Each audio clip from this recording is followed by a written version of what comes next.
Patterns and functions, this is where I'm going to combine patterns and linear functions and patterns and nonlinear functions into just one video. So our target is that we can identify and represent patterns that describe linear and nonlinear functions. So let's talk about variables. Again, variables are quantities that can change. So here's a situation. The number of children playing at a park can vary, and this can depend on something such as the temperature. Temperature is the independent variable. It's the one that's causing the change because it affects the number of children playing. If you went out to Mike Miller Park right now, it's cold outside and there's not going to be many children there. But if you went in like the middle of June, there's going to be a lot of kids there because it's warm outside and they're excited to be outside. The number of children is the dependent variable because it is the one that's affected, because it is affected by the temperature. So when we decide, you know, which one is going to come first, the temperature does not say, well, how many kids are at the park and I'm going to determine what the temperature is going to be outside. It doesn't work that way. Temperature is independent. It does what it wants. And based on the temperature, that affects the number of kids that are going to be playing. This is all something called a function. A function is a relationship that pairs every input with exactly one output. You've probably seen a diagram like this before. You've dealt with inputs and outputs since elementary school. You put something into the function machine and that spits out the output. The input is the independent variable. So we're going to put in what the temperature is, and based on the temperature, that's going to spit out the dependent variable, how many kids are playing at the park. And the function, that is the rule that determines the other one. So here's another one that's a function. You are paid 8 hours to babysit. The two variables in this are the amount of money that you're going to earn and the number of hours that you're going to babysit. Hours is going to be the independent variable. That's going to go into our function. And if you're doing $8 per hour, that's going to be 8 times X, the number of hours that you're babysitting. So if you babysat for 3 hours, 8 times 3 spits out $24. The dollar amount is going to be your dependent variable. So here is a function table for this. So you're paid $8 per hour to babysit, and if you were to make a graph with this, here are your coordinates. You have hours is the X coordinate values, and your pay in dollars are your Y coordinates. So if I work 0 hours, I'm going to make $0. If I babysit for 1 hour, I'm going to make $8, which would be about right there. 2 hours is going to get me $16. 3 hours is going to get me $24. 4 hours is going to get me $32. Whoops. 432.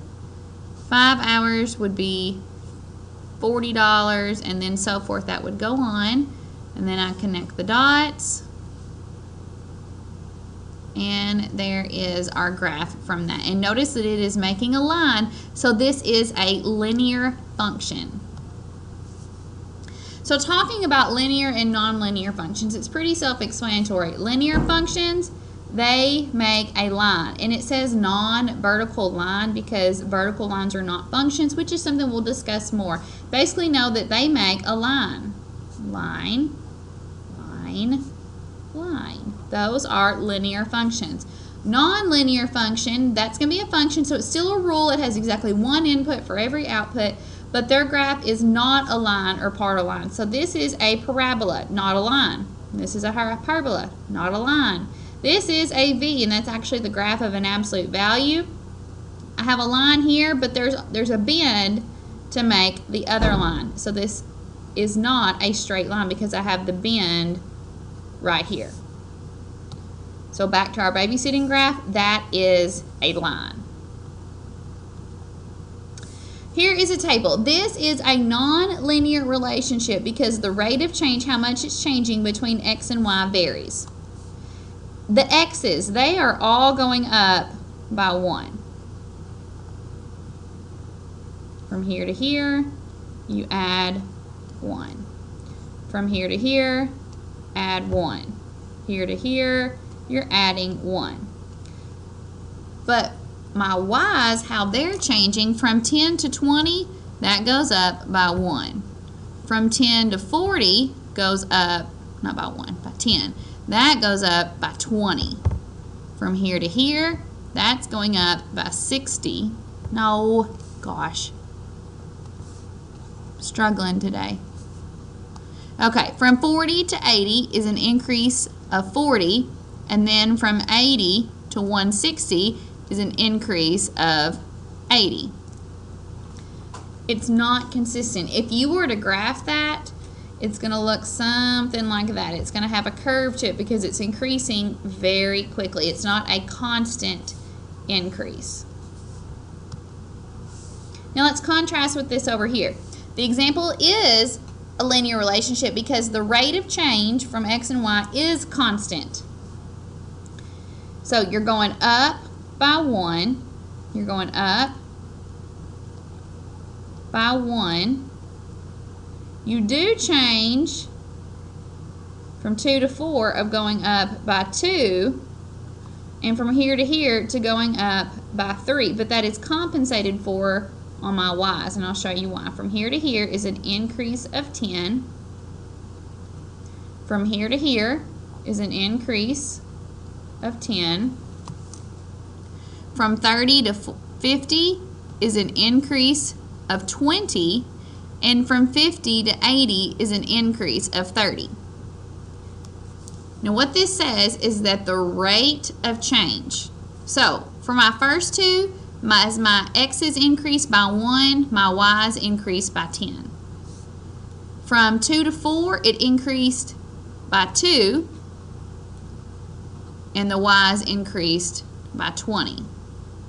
And even from 4 to 7, that increased by 3, and from 50 to 80 was an increase of 30. Would you agree that all of those rates are the same? Yeah, because they would all simplify down to 1 over 10. Okay, let's look at this practice example. The question says, in the relationship in the table below a linear function, describe the relationship using words, an equation, and a graph. If you look at between the table, your x values are all increasing by 1. Your y values are all increasing by 2, plus 2, plus 2, plus 2. That is repeated addition. And what shows repeated addition? Multiplication. So what's happening is I am multiplying by 2. But it's more than the x value multiplied by 2 because 0 times 2 isn't 8. 1 times 2 isn't 10. You have a starting point. That means that when x is at 0, y is at 8, you have a starting of 8. So what's happening is I'm multiplying my x values by 2 and then I'm adding 8. Now test that function for each of these. If I put 0 into that, 2 times 0 is 0, 0 plus 8 is 8, which is what I have here. If I put 1 as an input into that function, 2 times 1 is 2, 2 plus 8 is 10. Same with 2, 2 times 2 is 4, 4 plus 8 is 12. If I put 3 in there, 3 times 2 is 6, 6 plus 8 is 14. Now, how did I know to do that? I saw that my ratio of change is I'm going up by 2's on my y values as I'm going up by 1 on my x values. Think back over here.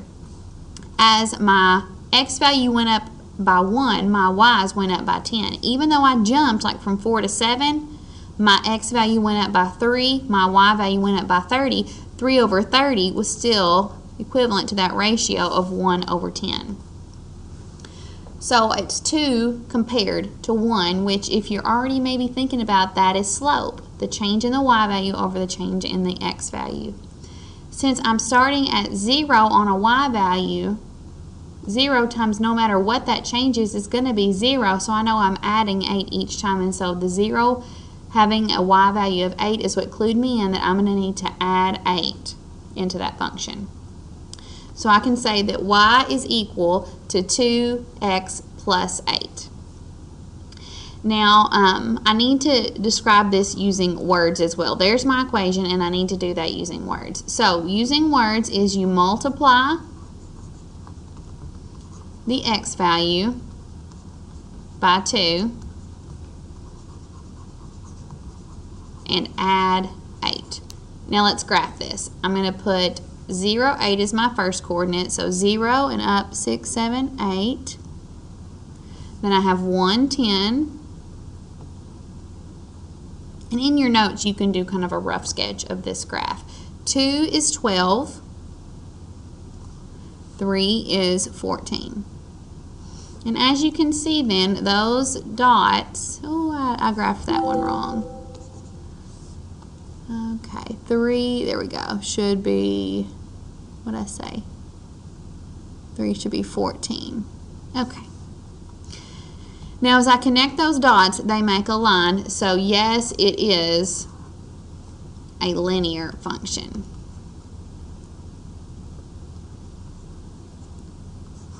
It's linear because they make a straight line. It's also linear because I have a constant change of 2. Okay, let's look at this example. The table shows the number of new branches in each figure of the pattern below. What is a pattern you can use to complete the table and represent that relationship using words, an equation, and a graph? So if you continue this pattern, basically what's happening is each branch of like that tree is branching again. So when you go from 1 to 2 to 3 to 4, it's going up by ones, but down here you're not adding, you're multiplying. You are multiplying by 3 each time. 3 times 3 is 9. 3 times 27, I'm sorry, 3 times 9 is 27. 27 times 3 is 81. And then 81 times 3 would be, let me think, 243. 243. So the pattern is you are multiplying by 3. Okay. So now let's try to show this using an equation. What's happening is your y value is coming from your powers of 3. So it's 3 to the x power. 3 to the first power is 3. 3 to the second power is 9. 3 to the third power is 27. 3 to the fourth power is 81. 3 to the fifth power is 243. So that is our equation in words. Y is equal to 3 to the x power. Ooh, that power looks real ugly. There we go. Not real pretty, but a little better. So now let's talk about graphing this. So you have your x value. X is the power. So 3 to the first power is 3. So 4 blocks is 20. 2 blocks would be 10. 1 is 5. So that first one is like right there. Oh, and it's not wanting to color for me. Let's try again. There we go. Okay. Now let's do 3 squared, which will be 9. So that's just going to be shy right there.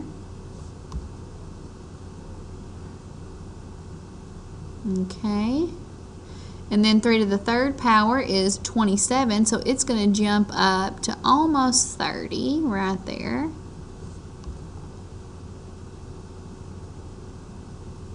Okay. And then 3 to the fourth power is 81. So that's really going to shoot up to right there. And then to the fifth power isn't even on the chart. And if you had that to the 0 power, it would be right here. So when you go to graph this, notice you start to have a very steep increase. This is definitely not a line. This is not linear. And it's not linear because you don't have a constant increase. Yes, there's a pattern, but it's not a constant increase like we saw in the last graph.